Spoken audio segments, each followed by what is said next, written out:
اب تمہیدی اعتبار سے چوتھی بات یہ ہے کہ یہ حضرت لقمان کون تھے، ان کی شخصیت کیا ہے۔ جیسے ہمارے دوسرے سبق میں اس کا موضوع تو تھا نیکی کی حقیقت،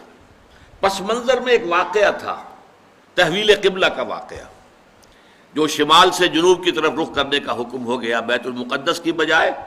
بیت اللہ الحرام کی طرف، یہ واقعہ تھا۔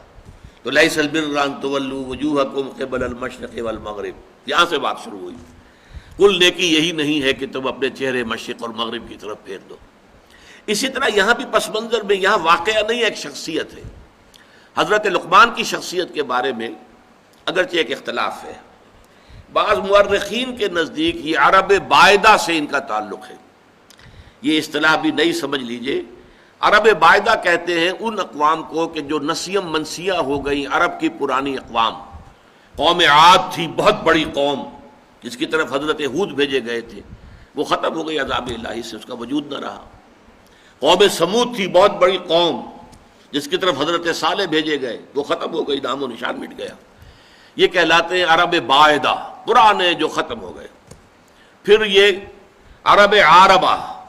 اور پھر عرب مستعربہ، یہ تین اصطلاحات ہیں، پھر کبھی کسی موقع پر ان کی وضاحت باقی کی کروں گا۔ عرب بائدہ کی میں نے اس لیے کر دی ہے کیونکہ ایک رائے یہ ہے کہ قوم جو عاد تھی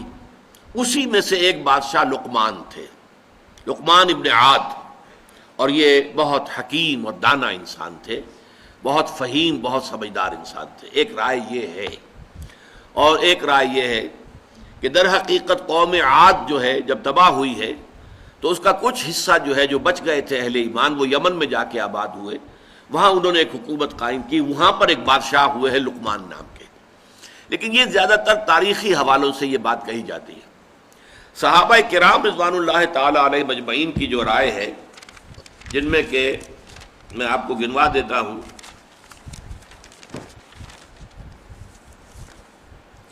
ابو ہریرہ رضی اللہ عنہ، ابن عباس رضی اللہ تعالی عنہما، جابر بن عبداللہ انصاری رضی اللہ تعالی عنہ، پھر یہ کہ تابعین میں سے سعید ابن مسیب، مجاہد، اکرمہ رحمۃ اللہ علیہم، ان سب کی رائے یہ ہے کہ یہ اصل میں سوڈان کے رہنے والے سیاہ فام انسان تھے، اور سوڈان کا جو شمالی کنارہ ہے نوبیا کہلاتا ہے، وہ تقریباً مصر اور سوڈان کے درمیان پڑتا ہے، وہاں کے رہنے والے تھے، پیشے کے اعتبار سے کارپینٹر تھے، اور یہ آ کر عرب میں آباد ہو گئے تھے۔ اب یہ گویا کہ اس اعتبار سے یہ کوئی خاندانی اعتبار سے بھی کوئی وجاہت نہیں تھی، پیشے کے اعتبار سے بھی کوئی وجاہت نہیں تھی، کوئی دولت و ثروت بھی نہیں تھی، دنیاوی اعتبارات سے کوئی اس طرح کی معروف شخصیت نہیں، لیکن اللہ نے حکمت عطا کی تھی۔ وَمَن یُؤْتَ الْحِکْمَةَ فَقَدْ أُوتِیَ خَیْرًا کَثِیرًا، سورہ بقرہ میں فرمایا جسے حکمت عطا کر دی جائے اسے تو گویا کہ خیر کثیر عطا کر دیا گیا۔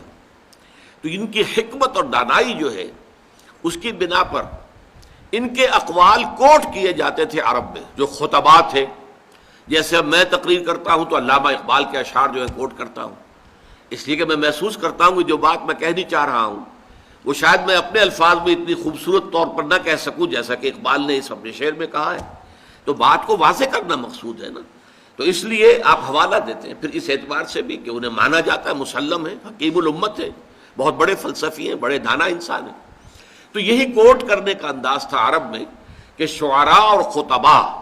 یہ کوٹ کیا کرتے تھے۔ چنانچہ امرؤ القیس جس کو کہا جاتا ہے کہ عرب شعراء کا سردار، بادشاہ، اسی طرح حضرت لبید جو سبع معلقہ کے شعراء میں سے آخری تھے اور ایمان لے آئے تھے، عاشا اور طرفہ وغیرہ ہم، یہ جو اشعار جو شعراء ہیں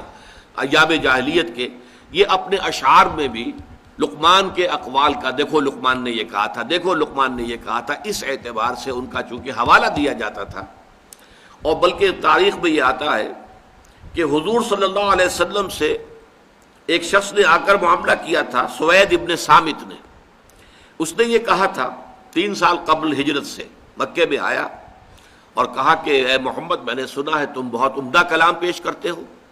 تو میرے پاس بھی ایک کلام ہے جو بہت عمدہ ہے، میں اپنا کلام پیش کرتا ہوں، تم کیا کلام پیش کرتے ہو، تم لاؤ۔ تو اس نے خود جو ہے حضرت لقمان کے نصائح کو پڑھ کر سنایا۔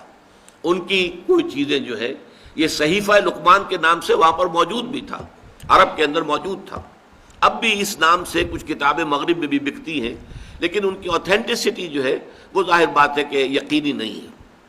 پھر حضور نے قرآن مجید پڑھ کر سنایا تو شخص نے تسلیم کیا واقعتاً جو کلام آپ پیش کر رہے ہیں وہ بہت بلند تر ہے، بہت اعلیٰ ہے، بہت عرفہ ہے. اگرچہ یہ کہ اس کا ایمان لانا ثابت نہیں ہے، ایمان نہیں لایا، واپس چلا گیا اور پھر جنگ بعاث میں مارا گیا. بہرحال قرآن مجید میں اسی انداز سے اتمام حجت کے طور پر پیش کیا جا رہا ہے حضرت لقمان کی نصائح کو کہ دیکھو لوگوں، اے قریش کے لوگوں، جن باتوں کی تعلیم محمد تمہیں دے رہے ہیں صلی اللہ علیہ وسلم، جن باتوں کو ماننے کی دعوت دے رہے ہیں، تم جسے ایک حکیم اور دانا انسان سمجھتے ہو، جس کے اقوال کو تم کوٹ کرتے ہو، تمہارے خطباء اور شعراء جس کا حوالہ دیتے ہیں، اس کی بھی بنیادی تعلیم وہی تھی کہ جو آج محمد پیش کر رہے ہیں صلی اللہ علیہ وسلم.